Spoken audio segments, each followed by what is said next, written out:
Pada episode sebelumnya, Olga bertemu dengan seorang ibu yang bekerja sebagai pemulung dan tinggal di kolong jembatan. Wih, lagi pada ngapain ini? Udah. Allah.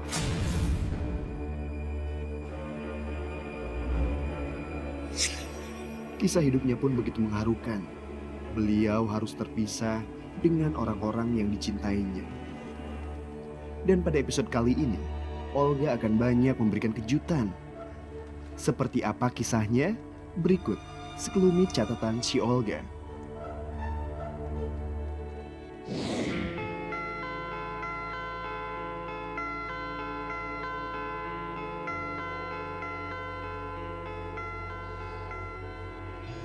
Pemirsa catatan Olga, dimanapun kedua orang tuanya Ibu Eka, mudah-mudahan dia diberikan kesehatan dan diberikan keselamatan. Ya, ini adalah salah satu juga ujian juga buat Bu Eka. Ya, mungkin ini juga buat pemirsa catatan Olga. Bukan saya merasa menggurui, tapi inilah pemirsa catatan Olga yang menjadi salah satu bukti. Bu Eka ini salah satunya yang merasa bersalah bahwa Bu Eka melawan kedua orang tuanya dengan keadaan yang seperti itu, gitu loh. Namanya jodoh kita nggak ada pernah tahu. Tapi nggak ada salahnya kalau apa yang dikatakan orang tua, biasanya orang tua ingin melakukan yang terbaik buat anaknya. Ya, jadi buat pemirsa catatan Olga sekali lagi, mohon maaf kalau saya ada salah-salah kata, tapi yang pasti saya di sini mengingatkan buat siapapun ya, jangan pernah melawan orang tua. Karena doa orang tua, insya Allah doanya akan dijabah langsung sama Allah. Karena doanya orang tua adalah doa yang ketulusan buat anak. Terkadang orang tua mencintai anak dengan setulus hati, ya kan? Tapi anak terkadang biasanya sering terjadi melawan kepada orang tuanya, benar Bu? Ya maaf ya Bu sebelumnya Bu. Jadi sebagai masukan aja buat pemirsa terlihat.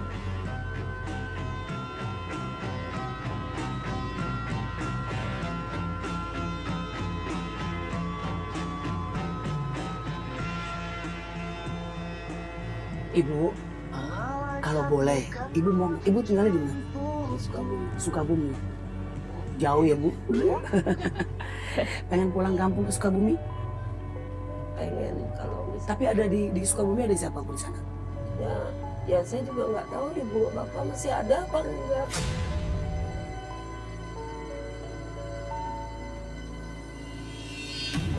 Tapi masih ingat rumahnya? Masih ingat. Kalau seandainya sama tim catatan Olga diantar ke sana mau? Saya minta aja masih ada bapak sama ibu ya. Mohon maaf yang sebesar-besarnya, minta ampunannya. Mudah-mudahan ibu di jalannya dilancarin sama Allah. Ya kan ibu kan seharusnya tidak harus berada di tempat seperti ini. Benar nggak Bu? Ibu dari orang-orang yang biasa kan, karena mungkin ibu ulahnya ibu, dan akhirnya ibu terjadi seperti ini kan. Astagfirullahaladzim, ya Allah ya Tuhanku. Ya kan ibu lihat, ibu panas. Maaf ya Bu, sumpah ini dengan barang-barang. Kalau air penuh, kali penuh, banjir ibu habis barang-barang ibu. Dibawa ke jembatan, ibu nggak pernah takut di sini kan? Iya kan? Pokoknya yang pasti saya selalu berdoa dan mendukung ibu yang terbaik pastinya. Amin. Ya, ibu nanti saya antar ke Sukabumi ya Bu ya. Iya.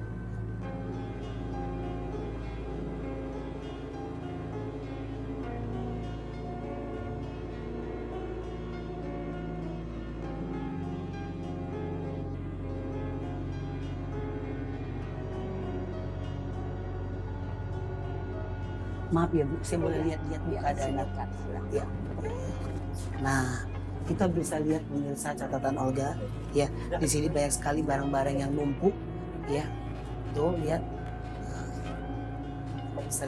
Ibu tapi maaf sebelum Ibu, anak Ibu namanya siapa? Clara. Namanya Clara, tinggal sama kakak kandung Ibu.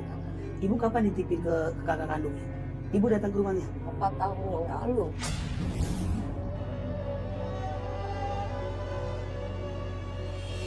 Datang ke rumahnya? Tahu, tapi Clara sama kakak kandung Ibu tinggal di sini? Nggak tahu.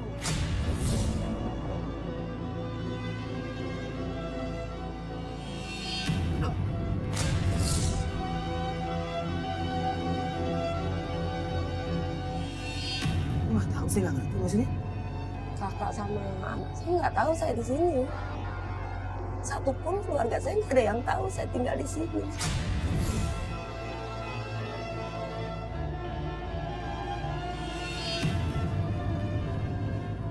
Terus kalau misalkan dia tahu Ibu tinggal di sini gimana? Ya mungkin Suami saya juga nggak ngerti habis bagaimana, nggak tahu. Pokoknya semua keluarga nggak tahu, satu pun 9 keluarga saya ada di Jakarta. Satu pun nggak ada yang tahu saya tinggal di sini.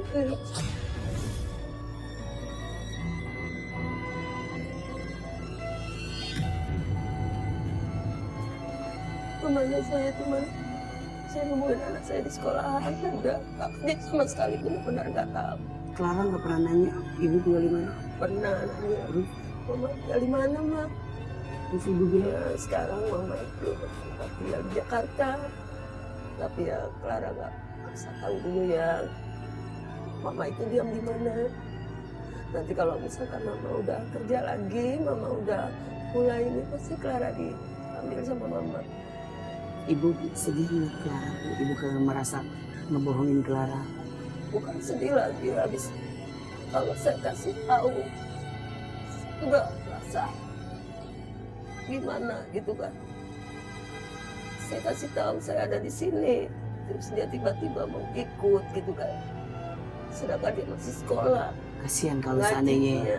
kalau dia seandainya ikut sama ibu ya Bu. Lebih Iya. baik ibu menutupi dulu Iya. karena suatu saat nanti ibu akan kasih tahu. Insya Allah kalau bila mana Allah kasih jalan buat saya. Kalau seandainya kakaknya ibu menonton catatan Olga atau Clara nonton catatan Olga,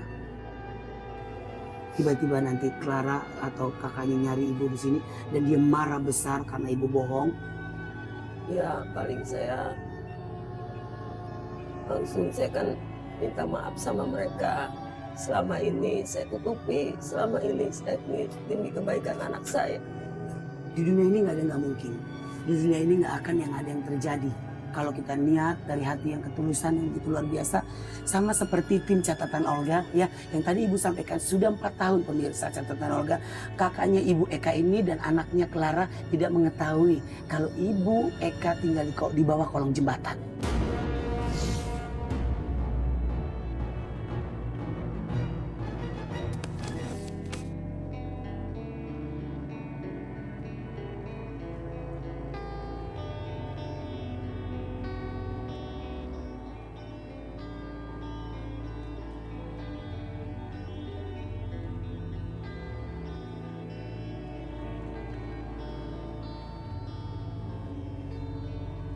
Seperti apa tim catatan Olga seandainya insya Allah kita akan wujudkan pertemuan ini. Ya mudah-mudahan ibu tidak marah ya kan, karena kalau saya mau pertemukan Clara sama ibu.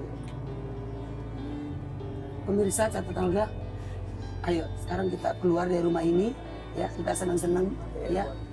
Saya juga kebetulan bawa teman, bawa sahabat saya. Mudah-mudahan teman-teman saya, saudara-saudara saya yang berada di bawah kolong jembatan ini mudah-mudahan bisa terhibur dengan kedatangan saya dengan sahabat saya. Ayo.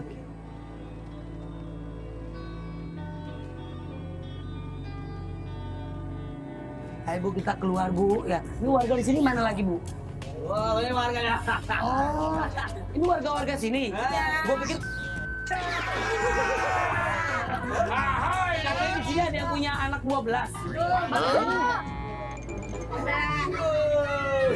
Udah tahu tinggal di bawah kolong. Ya, makan juga masih bingung. Anak banyak banget.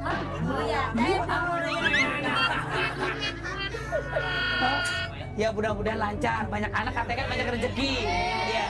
Tapi ibu nih banyak anak bukan banyak rezeki nih. Banyak anak jadi sumpek. Ya, pokoknya yang penting sehat. Ya. Anaknya pada kemana semua Bu? Di kota. Dia paling gede. Umur berapa kamu? Sekarang ngapain? Apa? Kerjanya apa? Oh, pengusaha bang. Bang Toib. Ya. Kita keluar semua yuk. Yuk. Nanti saya akan kasih hadiah uang ya buat kalian semua yang berani joget-joget yang paling heboh. Ayo keluar semua. Ayo. Setelah mendengar kisah hidup Ibu Eka, Olga pun beranjak keluar rumah untuk bertemu dengan warga sekitar. Olga akan menghibur mereka untuk sedikit mengurangi beban hidup warga yang tinggal di bawah kolong jembatan ini.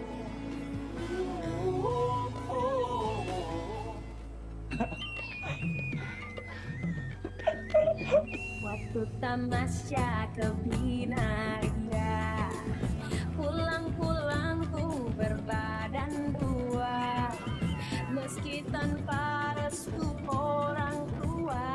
Saya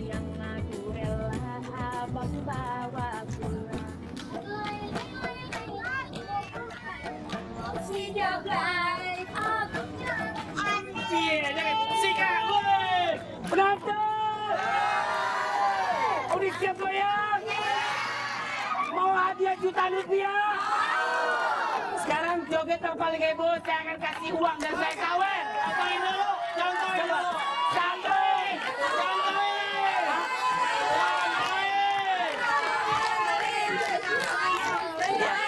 Joget yang paling heboh, ya.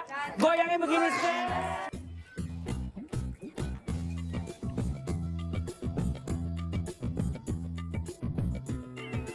Siap?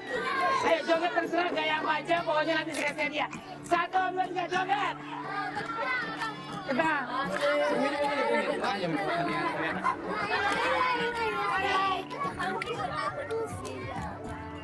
Kebahagiaan yang Olga berikan bersama teman-temannya di kolong jembatan ini memberikan energi yang positif. Mereka pun larut dalam kebahagiaan. Senyuman, tawa, menghiasi wajah-wajah polos mereka. Yang heboh lagi. Gitu ya.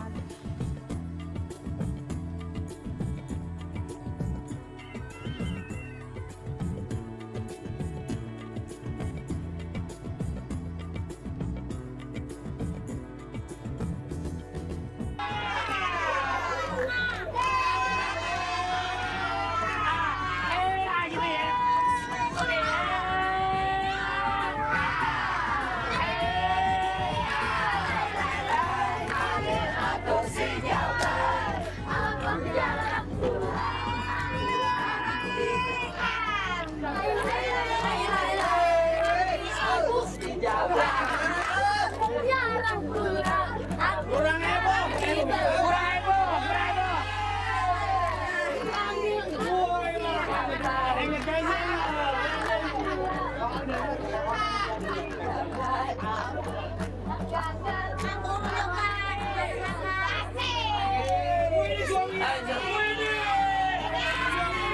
Ayo, joget berdua, Bu. Kehadiran Olga Saputra bersama teman-temannya di tempat ini memberikan kebahagiaan tersendiri. Mereka tersenyum, mereka bernyanyi dan menari, seakan lupa dengan beban hidup yang mereka alami.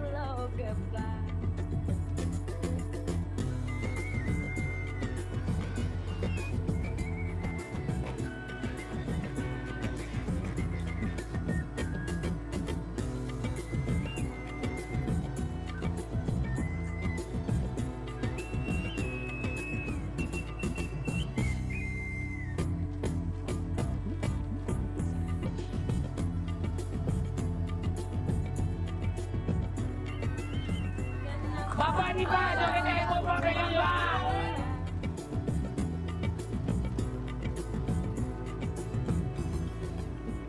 Saya lihat yang paling heboh goyangannya.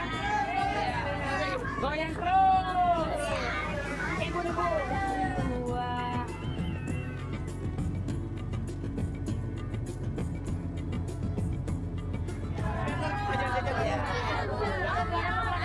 Jogetnya mana jogetnya?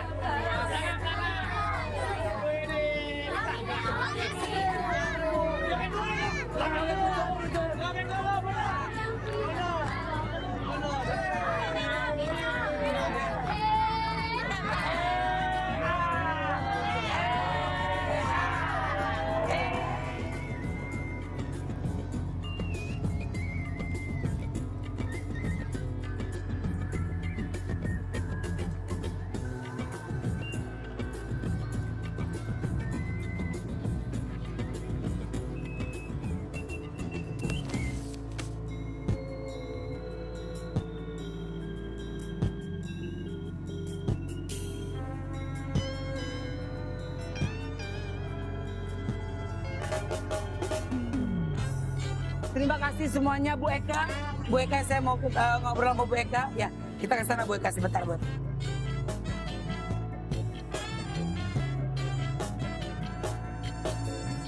Anak-anak Benny. Buset, ini mukanya bukan anak Benny. Anak kolong.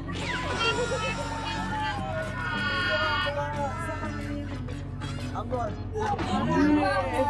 Namanya Ambon. Ini Cino. Nama lo kayak orang gedean. Boyen, gimana Boyen perasaannya macam Chelsea bisa datang ke tempat-tempat saudara-saudara kita nih yang ada di kolong jembatan nih? Seru Bisa banget. libur Ya. kita di sini ya. Iya. Gimana kalian senang? Senang! Lari-lari. Adil pesek. Luar biasa ya. Ya, di belakang ada kali. Oh, iya. Ini pernah banjirnya satu paling tinggi. Waduh. Iya. Boyen pertama kali ke sini. Gimana ngeliatnya Boyen? Lihatnya sih adem ya, tapi kalau banjir nih ngebayangin nih, waduh bisa hanyut kita. Kalau pas kita.